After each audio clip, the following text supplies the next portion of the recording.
تو ایک یہ کویشچن کیا تھا کہ توبہ کا طریقہ،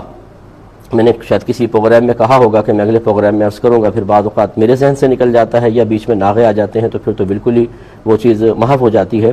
تو مختلف گناہوں پہ توبہ کا طریقہ ویسے تو میں کئی دفعہ ذکر کر چکا ہوں، لیکن بھائی نے خاص مجھے میل کی کہ اس پہ توجہ دلائی تو میں اس کو شامل پروگرام کر رہا ہوں۔ دیکھیں، سب سے پہلے دیکھا جائے گا کہ ہم نے جو حق میں کوتاہی کی ہے وہ کس کے کی ہے، اللہ تعالیٰ کے حق میں کوتاہی ہے یا بندوں کے۔ پھر جب اللہ تعالیٰ کے حق میں کوتاہی ثابت ہو جائے تو پھر یہ دیکھیں گے کہ کسی بدنی عبادت میں ہے کہ ہم نے اس کو وقت پہ ادا نہیں کیا حتیٰ کہ قضا ہو گئی جیسے نماز یا روزہ، یا مالی عبادت میں ہے کہ ہم نے اس میں تاخیر کر دی جیسے حج فرض تھا جان بوجھ کے نہیں گئے، زکوٰۃ فرض تھی ادا نہیں کی، فطرہ فرض ہو گیا لازم ہو گیا تھا ادا نہیں کیا، قربانی واجب ہو گئی تھی چھوڑ دی نہیں کی، تو یہ گناہ گار ہوئے، یہ بھی ایک حق میں کوتاہی ہے۔ اور یا تیسری چیز کہ ان دونوں کے علاوہ جیسے کسی نے شراب نوشی کی، نشہ استعمال کیا تو اس کو منع کیا گیا تھا، اس نے گویا کہ اللہ کے حکم کی نافرمانی کر کے اللہ تبارک و تعالیٰ کے حق میں کوتاہی کی ہے، لیکن اس کا تعلق کسی بدنی یا مالی عبادت سے نہیں ہے۔ اللہ تعالیٰ کے حق میں کوتاہی کی تو پہلے دیکھیں، اگر بدنی عبادت میں کوتاہی ہے جیسے نماز قضا کر دی یا روزہ قضا کر دیا تو اس کا حکم شرع یہ ہے کہ زندگی میں آپ کو اس کو ادا ہی کرنا ہوگا۔ بدنی عبادت کوئی بھی کسی کی طرف سے نہیں کر سکتا، اور اگر بالفرض ایسی صورتحال آ جائے کہ انسان اتنا لاغر کمزور بوڑھا ہو جائے کہ ادا نہیں کر سکتا تو پھر اس کا فدیہ ادا کر دے، وہ نماز روزے کا تقریباً 100 روپے ایک نماز یا ایک روزے کا فدیہ ہوتا ہے، اور اگر وہ فدیہ بھی ادا زندگی میں نہ کر سکا تو پھر مرتے وقت اگر مال چھوڑ کر جا رہا ہے تو اپنے مال میں وصیت کر کے جانا واجب ہے کہ میرے اس مال سے روزوں کا فدیہ ادا کر دیا جائے۔ نماز کا بھی کر دیں تو بہت بہتر ہے، ویسے حدیث میں روزے کے فدیے کا ذکر ہے، دلالت النص سے علماء نے نماز کے فدیے کی ادا کا بھی حکم ارشاد فرمایا ہے۔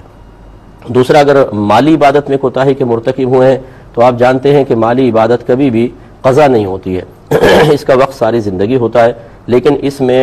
جس وقت ادا کرنا چاہیے اس میں تاخیر کرنے کی بنا پہ انسان گناہگار ہوتا ہے، لہذا ایک تو اس تاخیر پر گناہ کی معافی اللہ تعالیٰ کی بارگاہ میں مانگنی ہوگی، اور پھر اس زکوٰۃ وغیرہ کو ادا بھی کرنا ہوگا حساب کتاب کر کے۔ اور یہ ہمیشہ یاد رکھیں کہ یہ جو اور اس طرح نماز قضا میں روزہ قضا میں بھی اللہ کی بارگاہ میں توبہ بھی کرنی ہوگی، صرف ادائیگی کافی نہیں ہے۔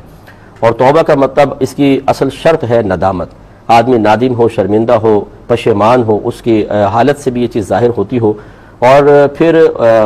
دل میں پختہ ارادہ کہ آئندہ یہ گناہ کبھی بھی نہیں کروں گا، اور یہ ارادہ فقط اللہ تبارک و تعالیٰ کے خوف کی وجہ سے ہو۔ جب یہ شرائط جمع ہوتی ہیں تو پھر انسان کا گناہ معاف ہوتا ہے۔ اس طرح جو تیسرا ہے کہ نہ مالی عبادت نہ بدنی عبادت ویسی کوتاہی کی جیسے شراب وغیرہ پی لی، اس میں فقط توبہ ہے، اسی طریقے سے کہ نادم ہو، شرمندہ ہو، دل میں پختہ ارادہ کرے اللہ کے خوف کی وجہ سے کہ آئندہ زندگی میں کبھی بھی نہیں کروں گا، تو بس توبہ مقبول ہے، اس سے گناہ معاف ہو جائے گا۔ پھر اسی طرح بندوں کے حق میں جب کوتاہی ہوتی ہے تو وہ بھی تین طرح کی ہوتی ہے، یا تو ہم نے کسی کو جسمانی تکلیف پہنچائی ہے، اور روحانی تکلیف پہنچائی ہے، یا مالی تکلیف پہنچائی ہے۔ اگر جسمانی تکلیف ہے، مارا پیٹا ہے، ہاتھ کاٹ دیا، پیر کاٹ دیا، تو پھر سامنے والے کو آفر کرنا لازم ہے کہ آپ اسی طریقے سے مجھ سے بدلہ لے سکتے ہیں۔ دانت کے بدلے دانت ہوتا ہے، آنکھ کے بدلے آنکھ ہوتی ہے۔ اگر دنیا میں انسان اپنے آپ کو قصاص پر پیش کر دے یہ بہت اچھی بات ہے، ورنہ پھر آخرت میں حساب و کتاب بہت ہی سختی کے ساتھ دیا جائے گا۔ تو اس میں ترتیب یہ ہے کہ پہلے اس سے معافی مانگے، اپنے آپ کو بدلے کے لیے پیش کریں، پھر اگر وہ معاف کر دیتا ہے تو بہت اچھی بات ہے، یا بدلہ لے لیتا ہے بالفرض تو بدلہ اگر لیتا ہے تو پھر اللہ کی بارگاہ میں توبہ کرنی ہوگی، کوئی اگر اس کا بدلہ لینا یہ کفارہ ہو گیا آپ کی خطا کا، پھر اللہ کی بارگاہ میں توبہ کرنی ہوگی، کیونکہ ہر بندے کے حق میں کوتاہی اصل میں اللہ کے حق میں بھی کوتاہی ہے، کیونکہ اللہ تبارک و تعالیٰ نے بندوں کے حقوق کی ادائیگی کا حکم دیا تھا۔ اور اگر وہ معاف کر دیتا ہے، بدلہ نہیں لیتا، تو پھر بس معافی ہو گئی، اب بھی لیکن اللہ کی بارگاہ میں توبہ تو کرنی ہی ہوگی۔ جو روحانی تکلیف ہے کہ آپ نے کسی پہ طنز کیا، کسی کو گالی بک دی، کسی پہ بہتان تراشی کی، کسی کے پرائیویٹ مسائل کو نکال کر جیسے آج کل سوشل میڈیا پہ ڈال دیا جاتا ہے، جو سخت حرام اور گناہ کبیرہ ہے، اور ہماری پوری مسلمان قوم، پوری سے مسلمان میں مبالغہ کر رہا ہوں، پوری سے مراد میری وہی ہے کہ جو سوشل میڈیا سے باقاعدہ وابستہ ہیں اور علم دین سے بہت دور یا علم دین کے قریب بھی ہیں لیکن ڈیڑھ ہوشیار ہیں، علماء کی اطاعت نہیں کرتے ہیں، وہ رات دن اس گناہ کبیرہ کے اندر لگے ہوئے ہیں۔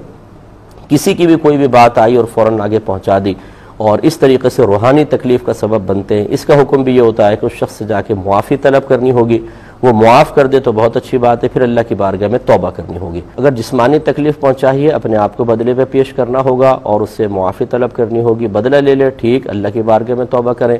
اگر معاف کر دیتا ہے، بدلہ بالکل نہیں لیتا، تو پھر اس کا شکریہ بھی ادا کریں اور اللہ تعالیٰ کی بارگاہ میں توبہ کریں۔ اور روحانی تکلیف پہنچائی ہے تو جس کے لیے روحانی تکلیف کا سبب بنے ہیں اس سے بالمشافہہ معافی طلب کرنا ضروری ہے۔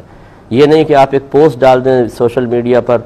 کہ جی میں بڑی معافی چاہتا ہوں، جن کی دل آزاری ہو مجھے معاف کر دیں۔ اس طریقے سے نہیں ہوتا، جس کی دل آزاری ہوئی ہے یہ تو ایک وبال اپنے سر پہ آپ نے لے لیا، اب اس سے بالمشافہہ معافی طلب کرنا ضروری ہے، کیونکہ آپ کی پوسٹ کا احسان جو ہے یہ آپ کو بچائے گا نہیں۔ ہم سمجھتے ہیں شاید اس طرح میسیج پر پوسٹ کے ذریعے معافی طلب کر لیں گے، بہت بڑا ہم نے احسان کر لیا کہ اپنے آپ کو اتنا جھکا لیا، اب سامنے والے پہ لازم ہے کہ مجھے معاف کر دیں۔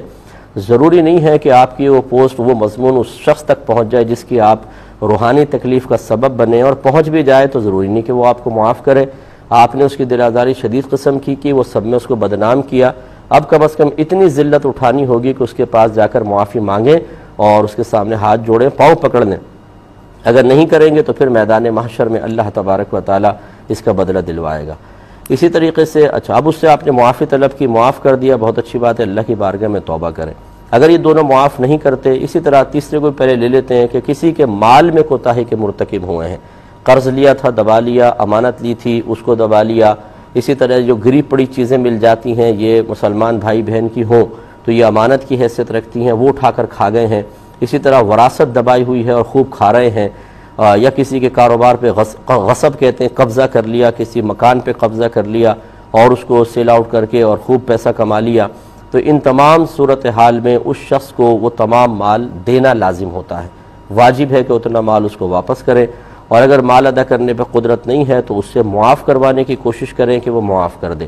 اگر مال دے دیا پھر بھی اس سے معافی تو مانگنی پڑے گی، کیونکہ آپ نے اس کو اتنے عرصے تکلیف میں پہنچائی ہے، تو مال اگر نہیں ہے تو اس سے معافی مانگے۔ اب اگر آپ نے مال دے دیا، اس نے معاف کر دیا، یا ویسے آپ نے معافی مانگی، اس نے کہا میں نے مال بھی معاف کیا جاؤ، تو دونوں صورتوں میں گویا کہ آپ کم از کم اس کی پکڑ سے بری ذمہ ہوئے، اب اللہ کی بارگاہ میں توبہ کرنی ہوگی۔ لیکن اگر ان میں سے یہ تینوں شخص راضی نہیں ہوتے، آپ معافی مانگتے ہیں وہ آپ کو معاف نہیں کرتے ہیں، جسمانی تکلیف والا بدلہ نہیں لیتا، روحانی تکلیف والا کہتا ہے میں بدلہ تو نہیں لوں گا لیکن تمہیں معاف بھی نہیں کروں گا، ایسی صورت میں یاد رکھیں کہ یہ نہیں کہ آپ اور اس کو گریبان پکڑ کے کہیں کہ اچھا نہیں معاف کرتا تو ایک اور تھپڑ کھا، جیسے ہمارا اکثر یہ اندر کا تکبر، کبھی کبھار ہم کسی کا بیان سن کے، کسی کی بات سن کے، کسی کی نصیحت سے مغلوب ہو کر تھوڑی سی ہمت کر لیتے ہیں، معافی مانگ لیتے ہیں، لیکن جب سامنے والا معاف نہیں کرتا تو اکڑ کر پھر ہم اس کے ساتھ نازیبہ سلوک اور طنز اور سخت لہجہ کر لیتے ہیں، روڈلی رویہ رکھتے ہیں۔ یہ شرعاً بالکل جائز نہیں، آپ کا کوئی احسان نہیں ہے اس سے معافی طلب کرنے پر، یہ اس کا احسان ہے کہ معاف کر دے، اور نہیں کرے گا تو بروز قیامت اس کو حق حاصل ہے۔ بعض اوقات اتنی شدید تکلیف انسان دیتا ہے اور معمولی طریقے سے معافی مانگ رہا ہوتا ہے، سامنے والا معاف نہیں کر رہا تو ڈرنا چاہیے۔ تو اب اس کا صورتحال یہ ہے کہ آپ اس کے لیے خوب دعائے مغفرت کرتے رہیں، جو بھی نیکیاں کریں اللہ تعالیٰ کی بارگاہ میں دعا کرتے رہیں اللہ تعالیٰ میرے اس نیکی کا ثواب اس شخص کو بھی پہنچ جائے، اس کے درجات کی بلندی کی دعائیں کریں، خوب دعا کرتے رہیں۔ امید ہے اللہ تعالیٰ کی ذات پاک سے کہ میدان محشر میں اللہ تعالیٰ اسے آپ سے راضی فرما دے گا۔